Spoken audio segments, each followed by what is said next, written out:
হরে কৃষ্ণ। আসছে 10 জানুয়ারি মহাপৌষপুত্রদা একাদশী। তো এই একাদশীর নাম পৌষপুত্রদা একাদশী কেন হলো, আসুন আজকে আমরা সেটা জানব। মনে করা হয় যে কোনো নারী অথবা পুরুষ যদি পুত্র কামনায় নিষ্ঠা ভরে এই পুত্রদা একাদশীটি পালন করেন তাহলে তাদের মনের বাসনা পূর্ণ হয়।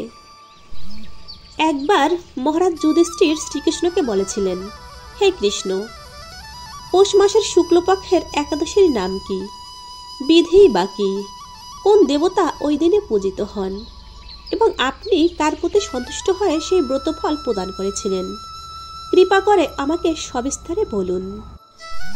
শ্রীকৃষ্ণ বললেন, হে মহারাজ, এই একাদশী পুত্রদা নামে প্রসিদ্ধ। সর্বপাপ বিনাশিনী ও কামদা এই একাদশীর অধিষ্ঠিত্রী দেবতা হলেন সিদ্ধিদাতা নারায়ণ। ত্রিলোকে এর মতন শ্রেষ্ঠ ব্রত নেই। এই ব্রত পালনকারীকে নারায়ণ বিদ্বান ও যশস্বী করে তোলেন। এখন আমার কাছ থেকে এই ব্রত মাহাত্ম্য শ্রবণ করুন। ভদ্রাবলীপুরীতে সুকেতুমান নামে এক রাজা ছিলেন। তার রানীর নাম ছিল শৈব্যা। রাজ দম্পতি বেশ সুখেই দিনযাপন করছিলেন। বংশরক্ষার জন্য বহুদিন ধরে ধর্মকর্মের অনুষ্ঠান করেও যখন পুত্রলাভ হলো না, তখন রাজা দুশ্চিন্তায় কাতর হয়ে পড়লেন। তাই সকল ঐশ্বর্যবান হয়েও পুত্রহীন রাজার মনে কোনো সুখই ছিল না। তিনি ভাবতেন, পুত্রহীনা জন্মবৃথা ও গৃহশূন্য।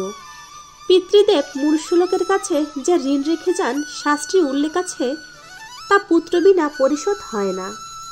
পুত্রবান জনের এ জগতে যশ লাভ ও উত্তম গতি প্রাপ্ত হয় এবং তাদের আয়ু আরোগ্য ও সম্পত্তি প্রভৃতি বিদ্যমান থাকে। নানা দুশ্চিন্তাগ্রস্ত রাজা আত্মহত্যা করবেন বলে স্থির করলেন, কিন্তু পরে বিচার করে দেখলেন যে আত্মহত্যা তো মহাপাপ।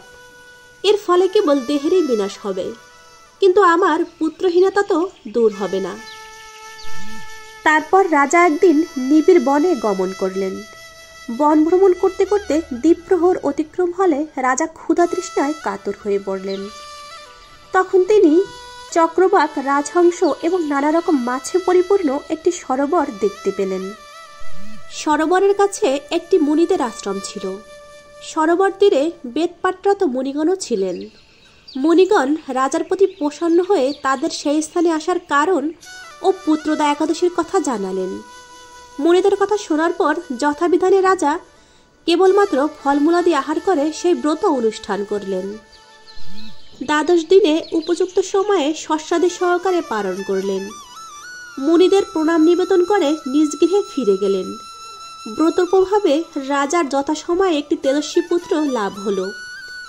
এই ব্রত সকলেরই পালন করা কর্তব্য।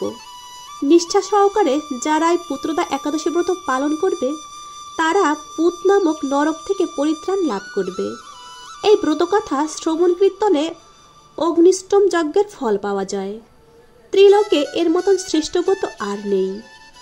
এই ব্রত পালনকারীকে নারায়ণ বিদ্বান ও যশস্বী করে তোলেন। এভাবেই নতুন নতুন ধর্মীয় ভিডিও পেতে আমাদের পেজটিকে ফলো করে আমাদের পাশে থাকবেন। হরে কৃষ্ণ।